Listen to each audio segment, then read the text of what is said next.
네, 오늘 함께 은혜 받으실 하나님의 말씀은 고린도 후서 12장 11절로 13절까지의 말씀입니다. 신약 299쪽에 있는 고린도 후서 12장 11절로 13절까지의 말씀 제가 봉독해 올려드리겠습니다.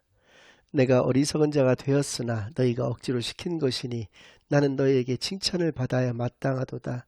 내가 아무것도 아니나 지극히 크다는 사도들보다 조금 더 부족하지 아니하니라. 사도의 표가 된 것은 내가 너희 가운데서 모든 참음과 표적과 기사와 능력을 행한 것이라. 내 자신이 너희에게 폐를 끼치지 아니한 일밖에 다른 교회보다 부족하게 한 것이 무엇이 있느냐. 너희는 나의 이 공평하지 못한 것을 용서하라. 아멘. 하나님 아버지 감사드립니다. 오늘도 거룩한 주일을, 거룩한 교회를, 거룩한 예배를 허락하여 주신 것을 진정으로 감사드립니다. 지금 이 시간 저희들이 지난 한 주일간 지었던 모든 죄악을 예수 그리스도의 십자가에 온전히 다 내려놓고 오직 저희들의 온 마음과 정성을 다하여 하나님께만 드려지는 예배를 통하여 하나님께서만 영광 받으시는 은혜의 시간으로 이 시간을 인도하여 주시옵소서. 모든 것을 감사드리오며 예수 그리스도의 이름으로 기도드리옵나이다. 아멘. 네, 오늘은 좋은 목자란 그 두 번째 시간으로 오늘 본문 말씀을 중심으로 하나님의 말씀을 증거하겠습니다. 우리는 지난 주일에 고린도 교회 성도들에게는 너무나 많은 문제점들이 있었다는 것을 알 수 있게 되었습니다.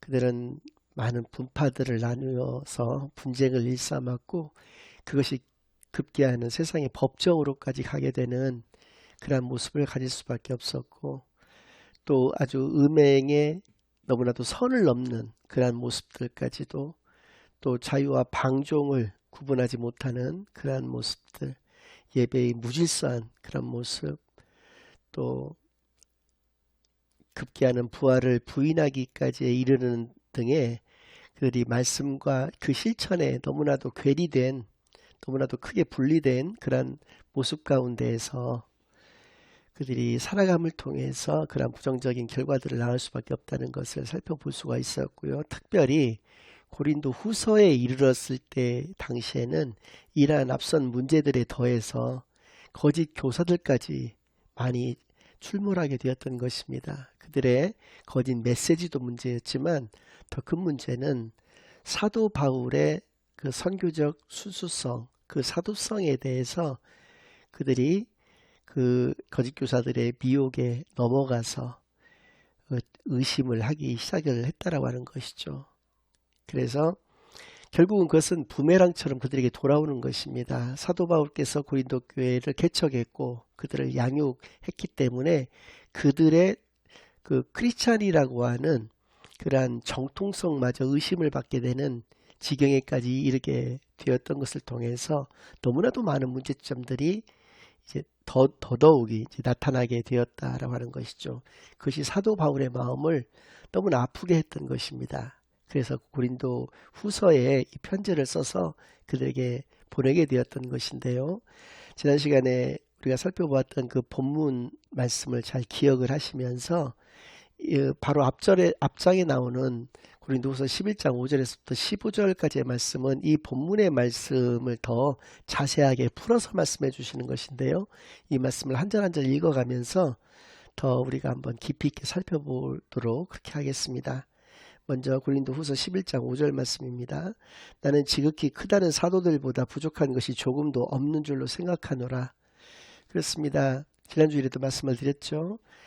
예수님께서 직접 그 선택하셨던 11명의 그 직전 제자들 또 그 이후로 이제 자신과 함께 사도직을 부여받았던 바나바라든지 뭐 또 아볼로 같은 그런 사람들에 비해서 요즘 말로 세상의 스펙으로 봤을 때에도 사도 바울은 전혀 그들에게 뒤질 바가 없다는 것입니다. 그런데 원래 이렇게 스스로를 칭찬하는 것이 죄악이라고 하는 것까지도 알았음에도 내가 이렇게 할 수밖에 없었던 이유는 내가 비록 말에는 부족하나 지식에는 그렇지 아니하니 이것을 우리가 모든 사람 가운데서 모든 일로 너에게 나타내었노라. 사도 바울은 실제로 외모는 굉장히 볼품이 없으셨다고 합니다. 대머리였던 데다가 눈도 굉장히 좋지 않았고요. 굉장히 위장도 뭐 좋은 상태가 아니었던 것으로 알려져서 건강 상태도 좋지 못했을 뿐만 아니라 그 가지고 있었던 지식에 비해서 언변도 굉장히 어눌하고 그 잘 증거를 하지를 못하셨던 것 같아요. 그러나 그럼에도 불구하고 그가 가지고 있었던 그 정확한 복음, 또 그 복음에 대한 열정, 이런 것들은 그대로 그들에게 다 증거를 할 수가 있었다라고 하는 것입니다. 다 보여줄 수가 있었다라고 하는 것이죠. 사도 바울의 그 삶의 어떤 행적을 통해서도 분명히 그것을 보여줄 수가 있었다라는 것입니다. 내가 너희를 높이려고 나를 낮추어 하나님의 복음을 값없이 너에게 전함으로 죄를 지었느냐. 내가 너희에게 복음을 증거한 것, 그것도 아무런 값없이 너에게 증거했던 것이 죄냐, 이렇게 물어보고 있는 것이죠. 그것도 겸손한 바울의 모습을 통해서 그렇게 되어졌다는 것입니다. 너희를 높이고 나를 낮췄다라고 하는 것이죠. 지난주에 말씀드린 바와 같이 사도 바울의 놀라운 스펙, 그리고 당시의 사람들이 굉장히 문맹이었던 것을 그리고 대부분이 무식했다라고 하는 것을 그 상대적으로 이렇게 비교를 해본다면 사도 바울은 굉장히 겸손하게 자신을 낮추고 남을 높이는 교만은 이와 반대죠. 자신을 높이기 위해서 상대방을 낮춰야 하는 것이 바로 교만이기 때문에 그러한 겸손한 사도 바울의 어떤 사역의 모습을 통해서 그들에게 다가갔던 것을 우리가 알 수가 있는 것이죠. 내가 너희를 섬기기 위하여 다른 여러 교회에서 비용을 받은 것은 탈취한 것이라. 네, 고린도 교회를 개척을 하고 섬기는 과정 가운데에서 여러 비용이 발생을 하죠. 본인의 생활비 문제도 있었을 것이고요. 근데 그러한 것들을 고린도 교회 성도들에게 직접적으로 헌금을 강요하거나 어떤 후원하기를 은근히 이렇게 종용한다거나 하는 것을 하지 않고 오히려 다른 지방으로부터 그것을 가져오게 되었다라고 하는 것입니다. 혹은 자비량 선교를 통해서 그것을 감당하고 충당했었다라고 하는 것을 말씀하고 있는 것이죠. 그런데 문제가 뭐냐면 다른 곳에서부터 이렇게 후원을 받은 것을 탈취했다, 이렇게 표현을 했다는 것이죠.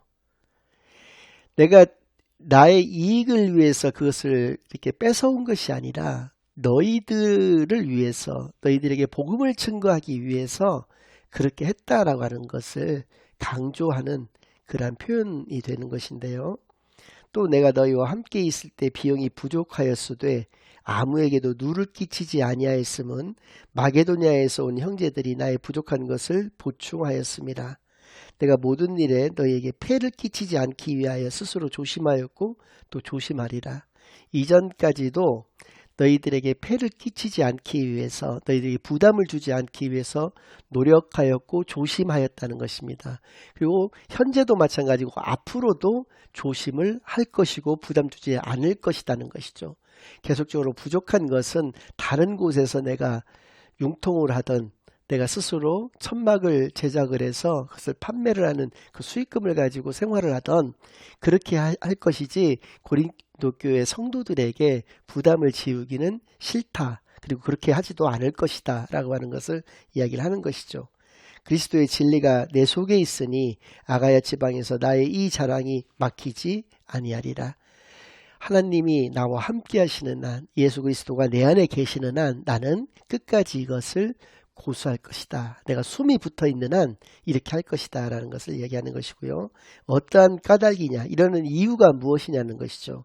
내가 너희를 사랑하지 아니함이냐, 하나님이 아시느니라. 내가 이렇게까지 굳은 결심 가운데에서 너희들에게 부담을 주지 않고 순수하게 복음만을 증거하기를 원하는 것은 너희를 깊이 사랑하는 그런 이유 외에는 없다 라고 하는 것을 말씀하여 주시는 것이고요. 나는 내가 해온 그대로 앞으로도 하리니 기회를 찾는 자들이 그 자랑하는 일로 우리와 같이 인정받으려는 그 기회를 끊으려 함이라. 지금 너희들에게 거짓 메시지를 증거하고 있는 그 거짓 교사들과 같이 내 스스로를 높이고 자랑하지 않기 위하여 나는 계속적으로 낮은 위치에서 그렇게 할 것이다 라는 것입니다. 결국은 거짓 교사들이 주장하는 바가 무엇이었느냐면 사도 바울은 저렇게 능력도 안 되는 사람이기 때문에 너희들에게 사례비도 요구하지조차 못하는 그러한 무능력자이다. 복음에 대해서 잘 알지를 못하는 그러한 일종의 사기꾼이다라고 하는 그러한 음해에 대해서 정면으로 돌파하고 있는 것입니다. 그런 사람들은 거짓 사도요 속이는 일꾼이니 자기를 그리스도의 사도로 가장하는 자들이니라. 이것은 이상한 일이 아니니라. 사탄도 자기를 광명의 천사로 가장하나니 그러므로 사탄의 일꾼들도 자기를 의의 일꾼으로 가장하는 것이 또한 대단한 일이 아니니라. 그들의 마지막은 그 행위대로 되리라. 거짓 교사들에 대한 경고죠. 그들의 그 행위를 로 인해서 그들은 반드시 보응받게 된다라고 하는 것, 영원한 심판이 그들을 기다리고 있을 수밖에 없다는 것을 분명히 말씀하여 주시는 것이죠. 그리고 그리스도의 참된 일꾼으로서 자신이 왜 이러한 사역의 모습을 가질 수밖에 없었는지에 대해서 분명하게 말씀하고 계시는 것입니다. 이것을 통해서 우리가 분명히 알 수 있는 것이 무엇이냐면 교회가 올바르게 서기 위해서는 반드시 필요한 두 가지가 있습니다. 이것이 가장 중요하다는 것이죠. 그 첫 번째는 먼저 고린도후서 12장 7절에서 10절 말씀을 읽고 말씀을 더 이어나가도록 하겠습니다. 고린도후서 12장 7절에서 10절 말씀입니다. 여러 계시를 받은 것이 지극히 크므로 너무 자만하지 않게 하시려고 내 육체의 가시 곧 사탄의 사자를 주셨으니 이는 나를 쳐서 너무 자만하지 않게 하려 하심이라. 이것이 내게서 떠나가게 하기 위하여 내가 3번 주께 간구하였더니, 아까도 말씀드린 대로 내 육체의 가시라는 것은 내가 너무나도 볼품없는 외모뿐만 아니라 실제로 굉장히 건강상으로도 유약했다는 것입니다. 그러니까 대머리인데다가 뭐 위장병도 있었고 눈도 좋지 못하고 언변도 좋지 못하고 이렇게 당시에는 수사학이 발달되어 있어서 말을 잘하는 것이 굉장히 큰 미덕이었는데 사도 바울은 그와는 정반대의 모습을 보일 수밖에 없었으니까 생긴 것도 볼품없지 전달력도 떨어지지 그러다 보니까 그 사도 바울의 그 사도성에 대해서 더더욱 의심하는 사람들이 많이 늘어났던 것이죠. 그래서 이러한 것을 없애게 하기 위해서 3번이나 하나님께 간곡하게 기도를 올려드렸었다라고 하는 것입니다. 그런데 그것이 잘못되었던 것이라는 것이죠. 나에게 이르시기를 내 은혜가 내게 족하도다. 이는 내 능력이 약한 데서 온전해짐이라 하신지라. 내 약한 날을 들어서 강하게 사용하시는 주님의 원리를 몰랐었다라고 하는 것입니다. 그래서 약한 날을 들어서 강하게 사용하시는 그게 바로 주님의 뜻이었던 것을 자기가 깨닫게 되었다는 것이죠. 그랬을 때 비로소 그리스도인으로서 자신이 온전하게 되어질 수 있다라고 하는 것을 깨닫게 되었다는 것을 고백하는 것입니다. 그러므로 도리어 크게 기뻐함으로 나의 여러 약한 것들에 대하여 자랑하리니 이는 그리스도의 능력이 내게 머물게 하려 함이라. 그러므로 내가 그리스도를 위하여 약한 것들과 능욕과 궁핍과 박해와 곤고를 기뻐하노니 이는 내가 약한 그때 강함이라. 하나님이 약한 곳에 함께하여 주신다는 것이죠. 약한 자와 함께하시는 하나님이시라는 것을 깨달았다는 것입니다. 그때 그리고 그곳에 하나님의 능력이 나타난다고 하는 것을 알았기에 나는 오히려 이것을 이제 감사의 조건으로 하나님께 감사 기도를 올려드린다라고 하는 것을 고백하고 있는 이러한 모습을 통해서 우리가 분명히 알 수 있는 것은 교회를 바로 세우기 위해서 바로 서기 위해서 필요한 두 가지, 그것은 바로 성도와 그것도 안목 있는 성도와 정확하게 표현하자면 좋은 목자입니다. 먼저 히브리서 13장 7절 말씀을 제가 봉독해 올려드립니다. 하나님의 말씀을 너에게 일러주고 너희를 인도하던 자들을 생각하며 그들의 행실의 결말을 주의하여 보고 그들의 믿음을 본받으라. 여기 두 종류의 사람이 나오고 있습니다. 하나님의 말씀을 너에게 일러준다는 것은 설교한다라고 하는 것이죠. 그리고 너희를 인도한다라고 하는 것은 설교된 내용을 가지고 양육한다라는 것입니다. 설교하고 양육하는 자가 누굽니까? 여러분이 아는 바와 같이 목회자입니다. 자, 교회에는 목회자가 있고 그 목회자가 주장하는 말이라든지 강대상에서 선포하는 그 메시지가 중요한 것이 아니라 그 말과 그 설교의 결과, 그것이 그 사람의 행실로 이렇게 나타나게 되는 것인데 그 행동의 결과가 어떠한 것인가를 먼저 살펴보라는 것이죠. 그러니까 교회는 두 종류의 사람이 있는데 하나는 성도가 있고 또 목회자가 있는데 성도는 어떤 성도여야 되냐면은 안목 있는 성도여야 된다는 것이죠. 그 사람이 선포하는 그 메시지와 그 사람이 사는 그러한 삶의 모습이 일치하는가를 분명하게 알 수가 있어야 된다는 것입니다. 검증할 수 있어야 된다고 하는 것이죠. 그러나 그 시각으로만 그 목회자를 봐서는 안 되는 것이죠. 비판적인 시각만을 가지고 목회자를 바라보는 성도들만 있다고 했을 때 목회자가 어떻게 그 목회를 할 수가 있겠습니까? 그러한 의미가 아니라 검증은 분명히 하되 그가 주장하고 선포하는 그러한 메시지와 그의 삶이 일치하는가를 먼저 보고 일치가 됐다고 판단한다면 그때는 비로소 그의 말에 순종해야 된다고 하는 것입니다. 그래서 안목 있는 성도들이 가져야 될 것은 검증과 순종의 균형입니다. 그것이 이루어졌을 때 교회가 올바르게 설 수 있다는 것이죠. 그렇다면 목회자는 어떠한 목회자여야 되느냐? 좋은 목회자여야 된다는 것입니다. 그러니까 좋은 목회자와 싹군 목회자의 차이점은 무엇이냐? 싹군 목회자라는 것은 어떠한 것을 의미하냐면 세상에 전 세계에 있는 직장인들 다 마찬가지입니다. 그들은 돈을 벌기 위해서 그 직장에 자신의 능력을 제공하고 그 대가로서 한 달에 한 번 정도 이렇게 보수를 받게 되는 것인데요. 그래서 그 직장인들의 꿈이라고 한다면 한 달에 한 번 있는 그 봉급날인 것이죠. 그래서 월급쟁이라고들 흔히 이야기를 하지 않습니까? 직장인을. 그래서 그들은 월급을 향해서 그렇게 열심히 일을 하는 것입니다. 근데 그것은 너무나 당연한 것이죠. 그런데 목회자도 마찬가지입니다. 목회자도 이 세상에 발을 붙이고 살아가는 사람들이니까 먹어야 되고 자야 되고 또 입어야 되는 그런 존재들입니다. 그러기 위해서는 돈이 필요하죠.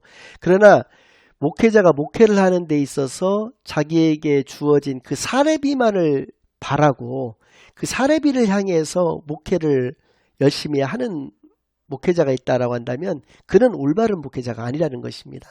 그래서 그냥 싹군 목회자에 불과하다는 것이죠. 그래서 교회에서 필요한 목회자는 어떤 목회자냐? 좋은 목회자라는 것입니다. 물론 사례비도 필요하죠. 그가 생활하기 위해서 사례비도 필요합니다. 그러나 사례비를 위해서 일을 하는 목회자가 아니라 그 주님의 양들을 위해서 목회하는 목회자, 그것이 바로 좋은 목회자라는 것이죠. 이렇게 좋은 성도와 좋은 목회자가 좋은 교회를 세우는데 가장 중요한 것이고 필요한 것인데, 그렇다면 이러한 좋은 성도, 좋은 목회자가 되기 위해서는 우리가 어떠한 자질, 어떠한 모습들이 필요한가, 세 가지로 고린도 전서와 후서를 통해서 사도 바울께서는 우리에게 분명히 말씀해 주십니다. 그 첫 번째는 고린도 후서, 제가 5장 13절에서 14절 말씀을 읽어드리고 말씀을 증거하겠습니다. 5장 13절 14절 말씀입니다. 우리가 만일 미쳤어도 하나님을 위한 것이요 정신이 온전하여도 너희를 위한 것이니 그리스도의 사랑이 우리를 강권하시는도다. 우리가 생각하건대 한 사람이 모든 사람을 대신하여 죽었은즉 모든 사람이 죽은 것이라. 그렇습니다. 우리가 좋은 목자가 되기 위한 첫 번째 조건, 그것은 바로 그리스도의 사랑에 우리가 포로가 된 자입니다. 여기에서 그리스도의 사랑이 우리를 강권하시는도다 할 때 그 강권이라는 것은 붙들다, 포위되다 라고 하는 의미를 가지고 있습니다. 그리스도의 사랑이 나를 포위했다는 것입니다. 나의 전부를, 나의 삶을 포위하였기 때문에 내가 여기서 빠져나갈 수가 없다는 것이죠. 그래서 그리스도의 사랑에 포로가 된 자만이 좋은 목자가 될 수 있다는 것입니다. 이 말씀을 통해서 그리스도의 사랑은 또 어떤 사랑입니까? 그것은 수백 번을 여러분들에게 말씀드린 바와 같이 십자가 사랑입니다. 죽기까지 우리를 사랑하셔서 우리를 구원하여 주시는 그 예수님의 사랑, 그것이 바로 그리스도의 사랑인 것이죠. 하나님이시지만 인간의 몸으로 이 땅에 오셔서 우리를 위해서 그 하나님이 지으신 그 피조물 인간들에게 그 갖은 모욕과 그 모멸감을 다 견디시면서 십자가에서 죽으셨던 그 사랑, 그러한 사랑으로 내가 포로가 되었기 때문에 그 그리스도의 사랑만을 가지고 살아가는 그러한 존재가 좋은 목자가 되는 그 첫 번째 조건이 된다라고 하는 것을 반드시 기억하는 저와 여러분이 되기만을 바랍니다. 두 번째는 역시 고린도 후서 10장 4절에서 5절 말씀을 읽고 말씀을 드리겠습니다. 우리의 싸우는 무기는 육신에 속한 것이 아니요 오직 어떤 견고한 진도 무너뜨리는 하나님의 능력이라. 모든 이론을 무너뜨리며 하나님 아는 것을 대적하여 높아진 것을 다 무너뜨리고 모든 생각을 사로잡아 그리스도에게 복종하게 하니. 영적인 무기를 잘 다루는 자, 영적인 무기를 잘 다룰 수 있는 자라는 것이죠. 영적인 무기가 무엇입니까? 그리스도의 사랑, 그리스도의 능력 가지고 우리가 나아가는 것입니다. 우리의 싸움은 혈과 육에 관한 것이 아니고 우리의 무기도 혈과 육에 관한 것이 될 수가 없다라고 하는 것이죠. 우리는 영적인 싸움을 이 땅에서 벌이는 그런 존재들입니다. 그럼 영적인 싸움에서 승리하기 위해서는 영적인 무기를 잘 다루어야 된다라고 하는 것은 너무나 당연한 것이죠. 그런 영적인 무기를 잘 다루는 자는 세 가지를 능히 이기는 자라는 것입니다.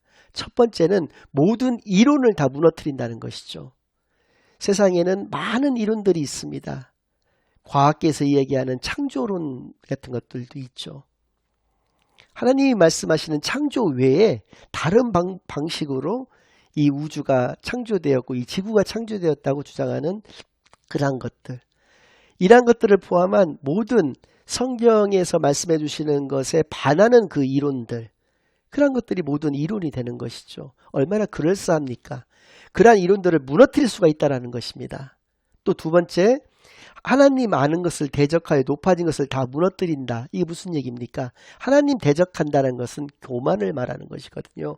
모든 교만을 다 무너뜨릴 수가 있다는 것입니다. 우리가 영적인 무기로 무장되어졌을 때 모든 교만을 다 무너뜨릴 수 있는 것이죠. 내 안에 있는 교만뿐만 아니라 세상에 있는 모든 교만들을 다 무찌를 수 있는 것은 겸손의 왕이었던 그 그리스도가 가지고 있었던 그 능력, 그 무기만이 가능하다라는 것을 말씀해 주시는 것이고요. 마지막으로 모든 생각을 사로잡아 그리스도에게 복종하게 한다라고 했습니다. 모든 생각도 역시 무너뜨릴 수가 있다는 것이죠. 얼마나 우리가 혼자 있을 때라든지 우리가 아무 이런 하는 일이 없을 때 잡생각을 포함해서 얼마나 많은 인간의 계획들 같은 것들이 있습니까? 이런 쓸모없는 것들을 다 무너뜨리는 것, 그것이 바로 영적인 무기를 잘 다루는 자가 할 수 있는 능력이라고 하는 것이죠. 그렇습니다. 영적인 무기를 잘 다룰 수 있는 사람이 다 무너뜨릴 수 있는 것은 모든 이론, 모든 교만, 모든 생각인 것을 분명히 깨닫고, 여러 전 시간에 제가 누차 말씀드린 바와 같이 우리가 온전히 그리스도에 픽스된 그러한 삶을 살아가시는 저와 여러분이 되기만을 간절히 바랍니다. 마지막으로 가장 중요한 것인데요. 데살로니가전서 3장 8절의 말씀입니다. 그러므로 너희가 주 안에 굳게 선즉 우리가 이제는 살리라. 이게 무슨 말입니까? 너희가 주 안에 굳게 선즉 이제는 내가 살겠다라고 하는 것. 이것만이 정말 좋은 목자가 가질 수 있는 위대함이라고 저는 감히 자신합니다. 내가 전도를 했고 내가 세워놨다고 생각됐던 그 사람이 올바르게 믿음 가운데에서 섰을 때에야지만이 내가 살 것 같다는 것이죠. 반대로 얘기하면 무슨 얘기입니까? 네가 온전한 믿음의 반석 위에 굳게 서지를 못한다면 나는 죽을 것 같다는 얘기입니다. 내 삶의 의미가 없다 라고 하는 것이 이 말씀이 가지고 있는 의미가 되는 것이죠. 그런즉 너희가 굳게 선즉 이제는 내가 살리라. 내가 살 수 있게 하는 그 힘, 그 원동력, 그것은 바로 너희가 믿음 가운데에서 굳게 서서 하나님의 온전한 자녀로서 그리스도의 참된 제자로서의 복된 삶을 이 땅에서 잘 살아내는 것, 그것만이 내가 살 의미고 내가 살아있다는 것을 느끼게 해주는 그런 강력한 모습인 것을 분명히 고백하고 있고, 이것만이 좋은 목자가 가질 수 있는 위대함이고 조건인 것을 분명히 깨닫게 되는 시간만이 되기를 바랍니다. 그렇습니다. 세 번째는 주님의 양들을 아끼고 사랑하는 자라고 하는 것이죠. 이렇게 좋은 목자, 좋은 성도, 좋은 크리스찬들이 가지게 되는 세 가지 모습들, 그러한 조건들에 대해서 우리가 살펴보았습니다. 그것은 첫째로 그리스도의 사랑에 우리가 포로가 된 자라는 것이죠. 그리고 두 번째로 영적인 무기를 잘 다룰 수 있는 자라고 하는 것입니다. 그리고 마지막으로 세 번째 가장 중요한 것이 주님의 양들을 아끼고 사랑하는 자가 바로 좋은 목자이고 좋은 성도이고 좋은 크리스찬이라고 하는 것을 분명히 깨달아서 이 말씀 가운데에서 온전한 실천의 삶을 살아내시는 저와 여러분만이 되시기를 예수 그리스도의 이름으로 간절히 축원합니다. 아멘. 이제는 우리 주 예수 그리스도의 은혜와 아버지 하나님의 극진하신 사랑과 성령 하나님의 내주인도 역사 교통하심이 좋은 목자, 하나님께서 진정으로 원하시는 참된 목자로서 이 땅에서 온전한 삶을 살아가기로 다짐하고 결심하고 돌아가는 모든 사랑하는 주의 자녀들과 그 가정 위에, 그들의 생업 위에 이제로부터 영원까지 항상 함께 있을지어다. 아멘.